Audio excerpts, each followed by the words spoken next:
সকল ক্ষমতার উৎস হচ্ছে জনগণ, বিএনপি। সকল রাজনৈতিক ক্ষমতার উৎস জনগণ।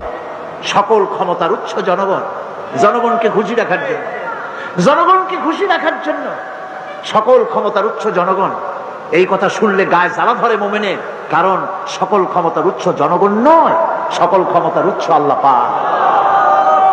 আপনারা আমার সামনে জোরে বসে আছেন, আপনারা সকল ক্ষমতার উৎস।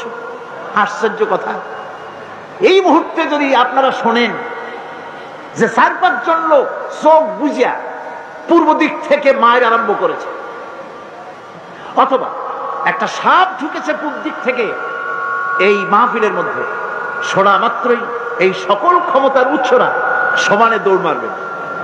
অন্তত হালি শহর পর্যন্ত দৌড়ায় গিয়ে বলবেন, ভাইরা আমরা দৌড়াই কেন? এই হলো সকল ক্ষমতার উৎস। এইখানে যদি 1000-5 বল্লা, ভীমরুল, ভাউয়া ব্যাংক যদি ছাড়িয়ে দেওয়া হয় মাহফিলের মধ্যে, এই সকল ক্ষমতার উৎস দৌড়ে কুল পাবে না কোন দিককে যাবে। ঠিক কিনা করে? এই সকল ক্ষমতার উৎসরা নাক ভরা ময়লা, পেট ভরা ময়লা, সাহসের অবস্থায় পাতিশিয়ালে ডাক মারলে চিতয়ে পড়ে যায়, বাঘের ডাক শুনলে হার্ট ফেল করে। এগুলো সকল ক্ষমতার উৎস। নাউযুবিল্লাহ মিন যালিক।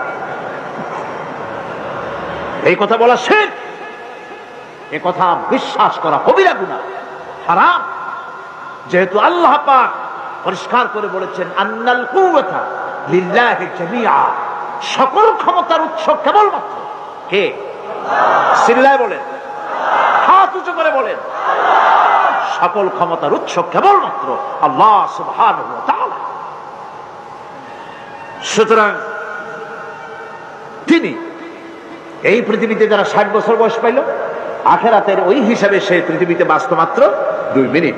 সেই 2 মিনিট সময় নিয়ে এত বাপবাড়ির ঠেলায় অস্থির।